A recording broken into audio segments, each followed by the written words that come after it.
गईम समीप महेश ताव हंस पूछी उस लात परीक्षा कवन विध कहो सत्य सब भोले बाबा ने कहा परीक्षा कैसे ली? तो झूठ बोल रही कि कछुना परीक्षा लीन गुसाई। बाबा मैंने कोई परीक्षा नहीं ली, कीन प्रणाम तुम्हारे नानी तव शंकर देखे हर ध्यान।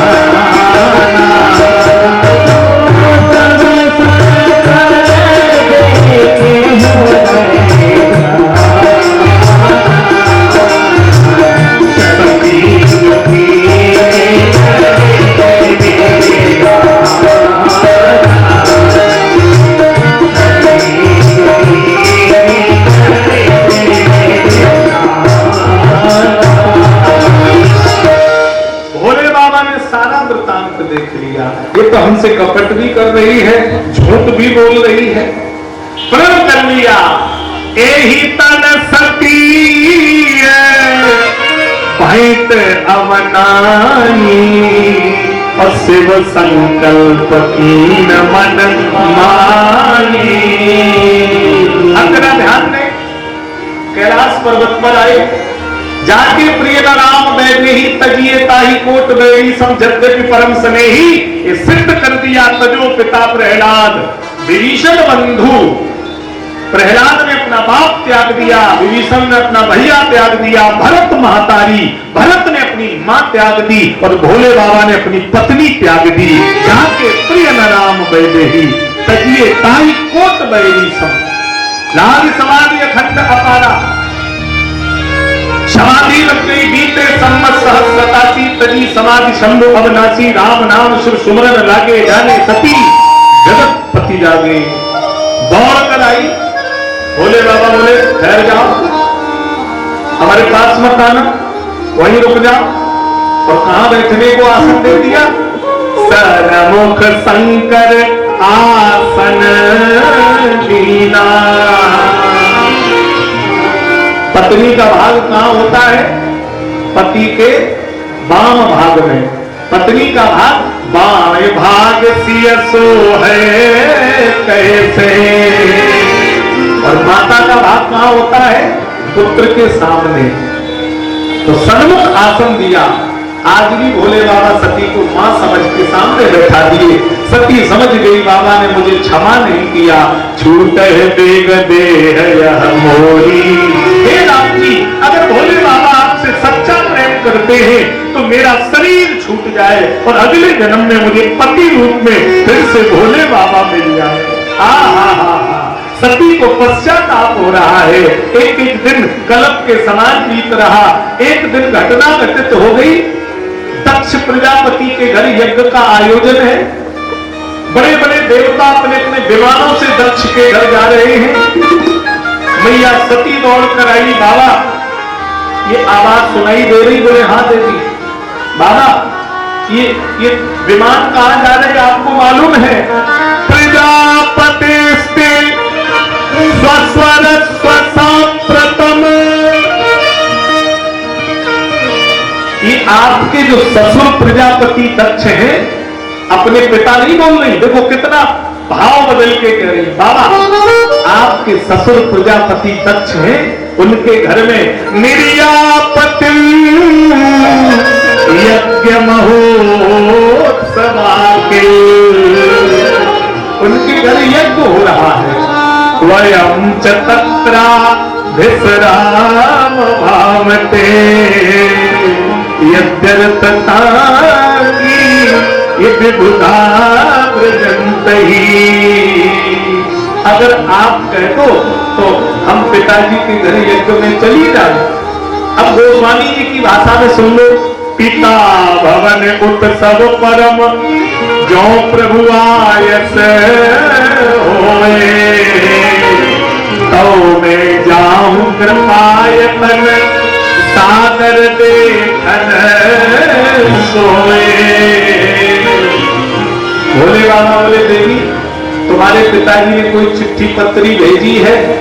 पिताजी भूल गए होंगे, चिट्ठी पत्री वो हमें बहुत चाहते हैं, पिताजी बहुत स्नेह करते हैं, हमारी बहन हमारे भैया सब घर आए होंगे, बाबा मुझे घर भेज दो। फिर बोले बेटी मायके में 2 बार भी बुलाई जा सकती है, एक बार घर में धर्म यज्ञ हो रहा हो, दूसरी बार घर में छठी छल्ला कोई लड़का बच्चा पैदा हुआ हो, उसका कार्य हो रहा हो, तो बेटी बिन बुलाए मायके चली जाए तो उसको अपराध नहीं लगता है। बाबा बाबा बोले देवी पर लेकिन लगा है, तदपि विरोध मान जहां कोई तहां गए कल्याण न हो। अगर मायके में कोई विरोध मानता हो बेटी से तो बेटी को फिर बिन बुलाए मायके में नहीं जाना चाहिए। ये भोले बाबा कह रहे हैं देवी ब्रह्म सभा हम सन दुख माना तिरते अजो करे अभिमाना। पूरी बात भोले बाबा ने सती को समझाई और सती के समझ में ना आई। तब सती शिव नादिया तीनों को जोड़ा है। सती है अध्यात्म की दृष्टि में श्रद्धा, नादिया है धर्म, भोले बाबा है विश्वास। श्रद्धा धर्म विश्वास तीनों का संबंध अटूट है। आज नादिया पर बैठकर के सती यज्ञ में चली गई। श्रद्धा किस पे बैठ के गई है? श्रद्धा धर्म पे बैठ करके यज्ञ में गई। रजत निकला जल करके रात हो गई। धर्म पे श्रद्धा जल के रात हो गई। धर्म की श्रद्धा को टिकना चाहिए था, अधर्म की श्रद्धा जलती है, धर्म की श्रद्धा कभी जलती नहीं है, पर यहां जल गई। कारण ये था श्रद्धा तो धर्म पर थी लेकिन विश्वास को कैलाश पे छोड़ आई थी। जिस श्रद्धा में विश्वास नहीं होता, जिस धर्म में विश्वास नहीं होता, वो श्रद्धा ज्यादा दिन तक टिकाऊ नहीं रहती है।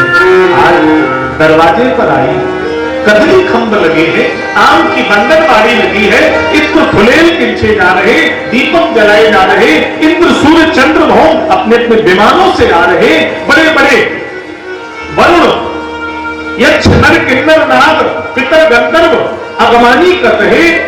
नादिया से मैया ने कहा नादिया ये मेरे पिता का घर है, चलो ना। नादिया ने कहा मां जहां मेरे भूत भावन गौरांग कुमार काशी वासी बम विश्व भोलेनाथ प्रलयकारी महेश भगवान शंकर का आदर नहीं होता मां, कि नादिया वहां पैर नहीं रखता। मां बाबा का आदेश है, मैं यही दरवाजे पर आपकी रखवाली करता रहूंगा, आप यज्ञ में चली जाओ। धर्म को दरवाजे पर छोड़ दिया। देखिए जब तक धर्म श्रद्धा के साथ रहा तब तक श्रद्धा पर बाल मौका नहीं हुआ, कैलाश पर विश्वास रह गया और धर्म को दरवाजे पर छोड़ दिया और श्रद्धा अकेली चली गई।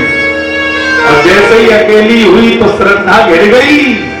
वहां सब बहनें खड़ी हो गई और बहनें आपस में हंसने लगी। अरे बहन तुम्हें मालूम है ये कितनी अभागिन है, पिताजी ने इसको चिट्ठी पत्री नहीं दी, ये तो बिन बुलाए आई है। अरे बिन बुलाई आ गई। दूसरी बोली तुम्हें मालूम नहीं है पिताजी ने इसके पति को चिट्ठी पत्री क्यों नहीं दी? अरे वो तो शिव नहीं है, वो अशिव है, भूत प्रेतों में रमने वाला, वो मुंडों की माला डालने वाला, स्मशान में बैठने वाला, जिसका सुबह सुबह नाम ले लिया जाए तो देवी दिन अशुभ हो जाता है। वो शिव नहीं, वो अशिव है, अशिव। मायके में बिटिया अपनी बेइज्जती तो बर्दाश्त कर सकती है, लेकिन शंकर जैसे पति की बेइज्जती कोई भी पत्नी मायके में बर्दाश्त नहीं कर पाएगी। जब भोले बाबा को गालियां देने लगी बहनें तो मां सती के आंख से आंसुओं की धार निकल पड़ी, पैर रुक गए, आंखें बंद हो गई, हाथ बंद गए। ताती बन गई, मन में सोच रही है, मैं शंकर कर कहा न माना, मैं कितनी अभागिनी, मुझे भोले बाबा ने बहुत रोका था कि देवी न जाओ न जाओ, पर मैंने बाबा की एक बात न मानी। मायके में बेटी आए, भैया बहन भाभी कोई न बोले, मायके में केवल बेटी को उसके माता पिता गले लगा ले तो बेटी को लगता कि मुझे सर्वस्व मिल गया। आज सती रोते हुए भीतर भवन में जा रही है, सामने देखा तो महाराज दक्ष प्रजापति सामने से आ रहे हैं, सेवक छत्र चमन ला रहे हैं। दक्ष प्रजापति ने सती को देखा, रुक गए, बोले अरे देखो देखो मेरा दुर्भाग्य, कहां मैंने अपनी फूल जैसी बिटिया उस बबूल जैसे कांटे वाले वृक्ष शिव को व्याधी, पानी मरकत लोचना। एक सांस में दक्ष प्रजापति भोले बाबा को गालियां देने लगे, गालियां देने लगे तो सती ने अपने कानों पर हाथ रख लिए, बोले पिताजी अब तो मुझे तुम्हारे द्वारा प्रदान शरीर से भी घृणा होने लगी, क्योंकि तुम्हारे सारे पुण्य क्षीण हो गए, तुम भगवान शिव को अनादर कर रहे, तुम्हें कोई क्षमा नहीं करेगा पिताजी। धरती पर सती गिर पड़ी, क्योंकि मायके में बेटी जाए भैया भाभी बहन सब उससे बोले और मायके में बिटिया से केवल पिता न बोले तो बेटी का हृदय पत्थर का हो जाएगा, उसका कलेजा फट जाएगा, उसे ये लगता है कि हमारा मायका चला गया।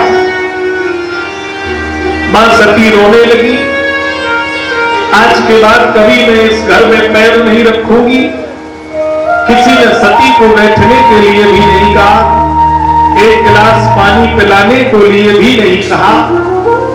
सती जब उठ करके चलने लगी तो उस घर में एक शख्स ऐसा था जो पीछे से भागता हुआ आया और रोता हुआ सती को अपने बाहों में भर करके लिपट गया। वो कोई और नहीं था, सादर भलई मिली एक माता, एक मां भीतर से भाग कर बोली बेटी जब तक तेरी मां इस घर में जिंदा है तब तक तुझे मायके से कोई दूर नहीं कर सकता। सती ने पैर पकड़े, बोले मां आज के बाद मैं कभी तेरे सामने नहीं आऊंगी, कभी इस घर में पैर नहीं रखूंगी।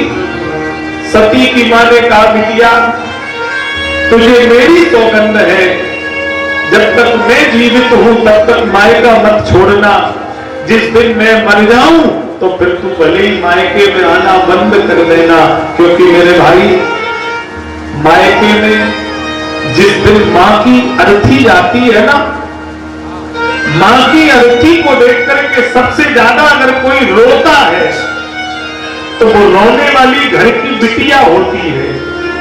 बेटी का कलेजा फट जाता है, गली से चीखती हुई पागलों की तरह भागती हुई आती है, जब अपनी मां की मिट्टी को देखती है तो उसके जीवन में ये सबसे बड़ा वज्रघात होता है, क्योंकि उसकी मां की अर्थी नहीं जा रही, उसकी मां की अर्थी के साथ बिटिया का मायका भी विदा हो रहा है, क्योंकि अब भैया भाभी बुलाएंगे तो बेचारी आ जाएगी और भैया भाभी नहीं बुलाएंगे तो मायके में जा भी नहीं पाएगी। और जब तक मां जिंदा होती है बेटी 10 बार दिन बुलाए मायके आती है। मेरे भाई हमारे देश में इतने लेखक इतने साहित्यकार हुए, हर शब्द की उपमा गाई गई, लेकिन आज तक मां शब्द की किसी ने उपमा नहीं गाई है।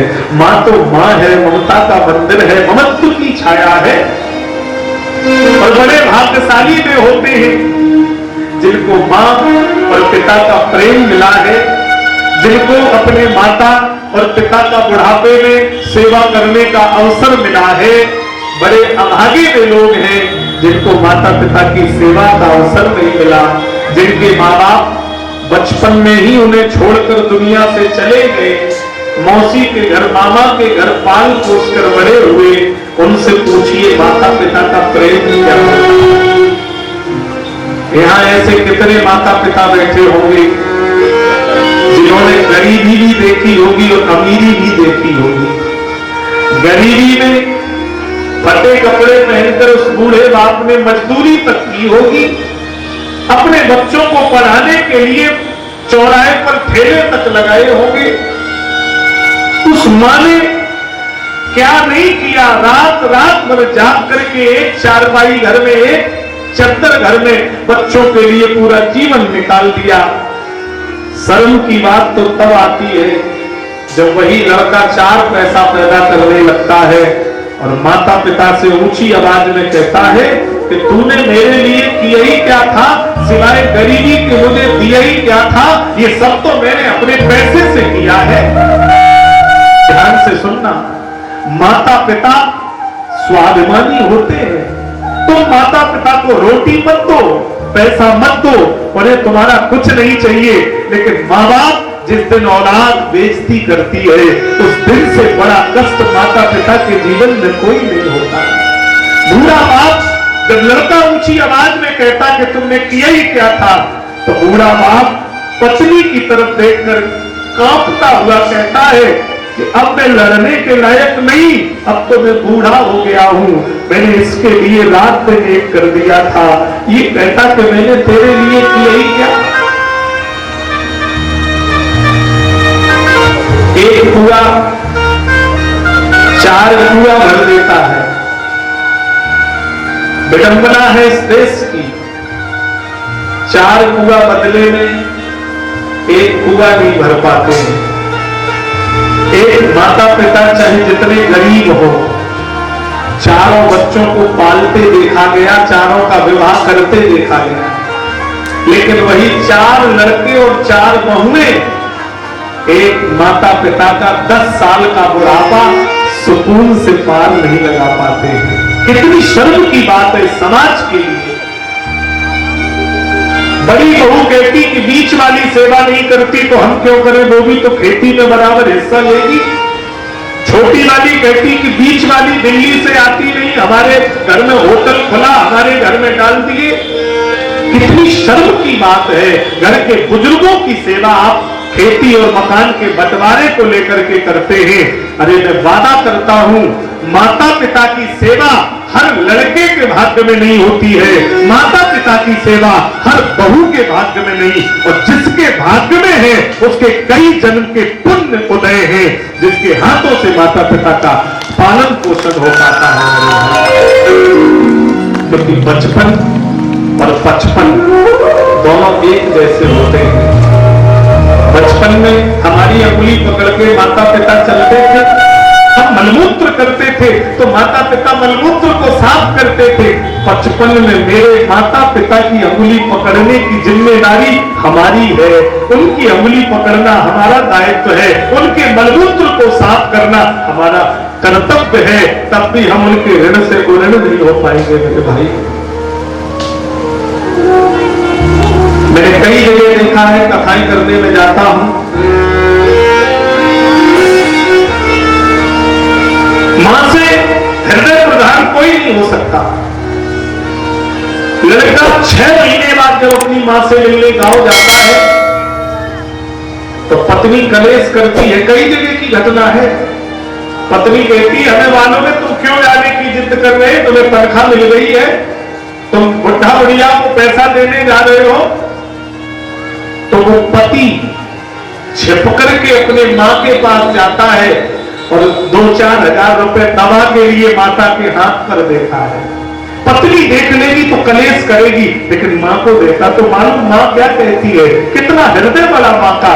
मां कहती बेटा तुम हमें रुपया दे रहे हो, अगर बहू को पता लग गया तो तुम्हें जीने नहीं देगी, हमें तुम्हारा पैसा नहीं चाहिए, तुम रख लो, हमारे पास है, हम गेहूं बेच देंगे, अपने जेवर बेच देंगे, हमें जरूरत होगी, बेटा तुम खुश रहो, हमें नहीं चाहिए, हम नहीं चाहते कि हमारी बहू तुमसे कलेश करे। और वो मां हाथ जोड़कर कहती बेटा तुम हमारे पास आया न करो, क्योंकि तुम हमारे पास आओगे तो तुम्हारे साथ कलेश होगा। मां फिर भी प्रसन्न रहती है। मां कहती है हमारी औलाद प्रसन्न है तो हम प्रसन्न हैं। मेरे आंखों में की घटना है, लड़का पढ़ लिख करके इंजीनियर बन गया, दिल्ली में शिफ्ट हो गया। माता पिता गांव में है, साल में एक बार लड़का मिलने आता है। एक दिन उसी मां की अचानक तबीयत खराब हुई, घर में कोई नहीं था, केवल बूढ़ा पति है। पत्नी ने रात के 11 बजे चारपाई से आवाज लगाई, सुन रहे हो? पति बोला क्या है? बोले आज हमारी सांस रुक रही है। बूढ़ा पति बोला सांस रुक रही है? पत्नी बोली मेरा शरीर भी ठंडा पड़ रहा, सुन रहे हो? हमें लग रहा कि हमारा 60 साल का साथ अब छूटने वाला है। पति घबरा गया, पत्नी का हाथ पकड़ा तो शरीर ठंडा पड़ रहा था। बोला देख तू छोड़कर नहीं जाएगी, लड़के बहू तो सब चले ही गए, इस गांव में तेरे सिवा मेरा है ही कौन? तू भी चली जाएगी तो मेरा बुढ़ापा कैसे कटेगा? पति टॉर्च लेकर के पड़ोसी के दरवाजे पर गया, आवाज लगाई, बेटा 11 बजे पड़ोसी का लड़का बोला चाचा आप? बेटा तुम्हारी चाची की बहुत तबीयत खराब है, सांस भी रुक रही, शरीर भी ठंडा पड़ रहा। बेटा हमारा जी घबरा रहा। लड़के का चाचा घबराओ नहीं, हमारे पास 4 पहिया की गाड़ी है, हम लेकर के चलेंगे, चाची को दवा दिलवाएंगे। चाचा ने कहा बेटा 5000 रुपए उधार दे देना। क्यों? बोले घर में 1 रुपया नहीं है, जब खेती का हमारा पैसा आ जाएगा तो हम सूद समेत तुम्हें वापस कर देंगे। विचार करना, लड़का करोड़पति है, वो दिल्ली में रह रहा है और वो बूढ़ा बाप पड़ोसी से 5000 रुपए उधार मांग रहा और वो कह रहा खेती का जब आ जाएगा तो हम तुम्हारा वापस कर देंगे। मैं वादा करता हूं अगर माता पिता आपके बिस्तर पर तड़प तड़प करके मर गए तो आप जिंदगी में सुखी नहीं रह पाओगे। और नोट कर लेना, आप गरीब बने रहना, या तो माता पिता को अपने पास रखना या उनके पास चले जाना। मजबूरी में उनसे दूर हो जाओ तब भी बीच बीच में उनके पास जाते रहना, उनको पैसा खर्चे के लिए देते रहना, उनकी सेवा करते रहना। मैं दावा करता हूं माँ बाप का जब अंतिम समय आएगा तो आपको अपनी चारपाई पर बैठाल कर कहेंगे बेटा तुमने हमारी बहुत सेवा की, 4-4 दिन तुम्हारा धंधा नहीं चलता था, तुम हमारे लिए फल और दवाइयां लेकर के आते थे, कहां से हमें नहीं मालूम, घर में 1-1 पैसे की पड़ी थी लेकिन तुमने हमें किसी चीज की कमी महसूस नहीं होने दी। बेटा हम तो इस दुनिया को छोड़कर जा रहे हैं लेकिन तुमने इतनी सेवा हमारी की, हम आशीर्वाद देकर के जा रहे हैं कि तुम कभी दुखी नहीं रहोगे। परमात्मा रूठ जाए, माता पिता ने आशीर्वाद दे दिया तो आप कभी दुखी नहीं रह सकते। नोट कर लेना मेरे भाई, 3 दिनालो तिरियारो में आपके मरने पर 3 दिन तक आपकी पत्नी रोएगी। क्यों रोएगी? बोले मेरा क्या होगा, मेरे बच्चों का क्या होगा। 3 दिनालो तिरियारो में 6 महीना लो भाई, 6 महीने तक आपका भाई रोएगा। जन्म जन्म महतारी रोवे, कर गए आस पराई। मां जन्म जन्म रोएगी। मां तो मां है, मां जैसा कोई नहीं है। मैं आप सबसे निवेदन करना चाहता हूं आप अपने माता पिता का आदर करिए, जितनी बन सके सेवा करिए, क्योंकि वो 10-20 साल के मेहमान हैं, कब वो आपके बीच से चले जाए कोई पता नहीं। उन्होंने अपनी खेती तुम्हें दे दी, घर तुम्हें दे दिया, तो तुमसे पैसा नहीं चाहते हैं, तो केवल 2 वक्त की इज्जत से रोटी चाहते हैं कि हमारे लड़का और हमें 2 वक्त की रोटी इज्जत से देते रहे। और हम उन्हें इज्जत से 2 वक्त की रोटी नहीं दे पाते हैं। आप नोट कर लेना, पत्नी का दायित्व क्या होता है। पत्नी कौन है? पतनात पातत इत पत्नी, जो अपने पति को पतन होने से बचा ले, अपने पति का पतन होने से बचाव कर ले, वो पत्नी है। कई जगह मैंने देखा, कभी कभी घर में इतना कलेश बढ़ जाता है, मजबूरी में लड़के को माता पिता से अलग होना पड़ता है। मैं इस चीज के खिलाफ नहीं हूं, अगर घर का कलेश बच रहा है तो आप अलग हो जाइए, लेकिन अलग रह करके भी हम माता पिता की सेवा कर सकते हैं। अलग हो गए तो ये मतलब नहीं कि माता पिता से बिल्कुल दूरियां, फिर भी हम बीच बीच उनके पास जाएं, उनके हालचाल ले लें, उनको फल दे आए, पैसे दे आए, दवा दे आए, क्योंकि वो 10-5 साल के मेहमान हैं, उनका कोई पता नहीं वो कब साथ छोड़कर चले जाए।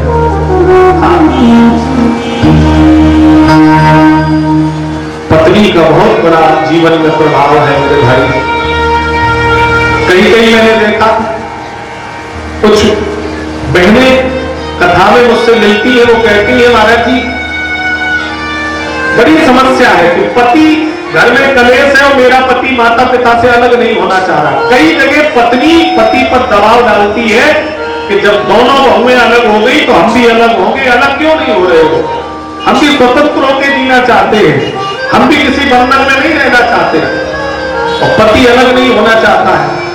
तो मैं उन माताओं से कहना चाहता हूं कि आप बहुत भाग्यशाली हैं अगर आपका पति आपके सास ससुर को छोड़कर अलग नहीं हो रहा है, तो आप बहुत नसीब वाली हैं, क्योंकि जो लड़का अपने माँ बाप को छोड़ करके अलग रह सकता है, तो जो अपने माँ बाप का नहीं हुआ वो तुम्हारा भी कभी नहीं होगा, और जो अपने माँ बाप का है वो ही तुम्हारा हो सकता है। जो अपने माँ बाप के साथ है वो पत्नी के साथ भी रहेगा, ये नोट कर देना मेरी बात।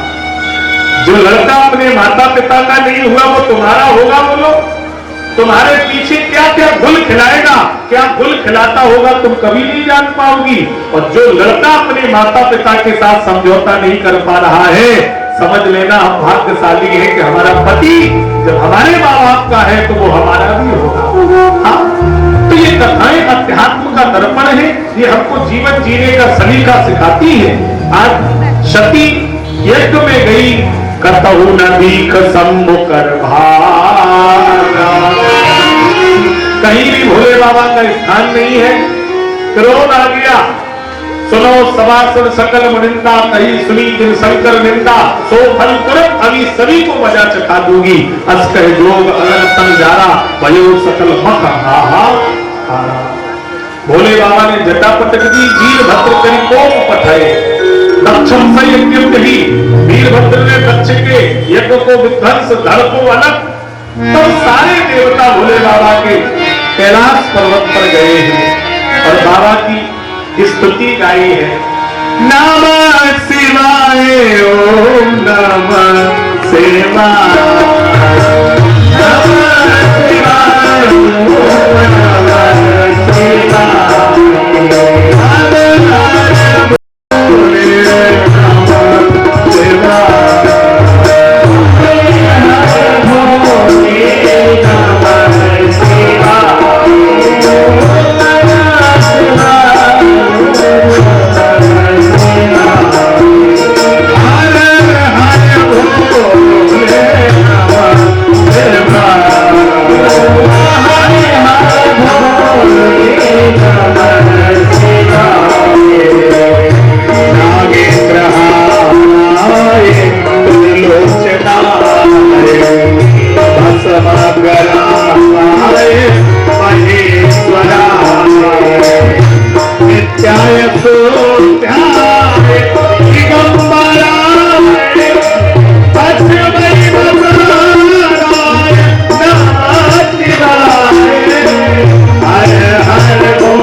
दक्ष के अंग मैन पुरंदर पुरंदर उपाख्यान प्रियव्रत नामी शब्द जड़ भनक चरित्र रघुगुण संवाद भवात्मी वर्णन अजामिल चरित्र इंद्र को ब्रह्मत्या लगना प्रहलाद चरित्र। कल हम लोग बड़े भाव से राम विवाह तक कथा को प्रयास ले जाने का करेंगे। कल सूर्यवंश की कथा राम जन्मोत्सव तक ले जाने का प्रयत्न रहेगा। समय से आप लोग कथा में उपस्थित हो जाए। 2 बजे से 6 बजे तक कथा का समय। टिक टिक करती घड़ी सभी को समझो ये समझाती है, करना है और रासे निहारी से ओ मेरे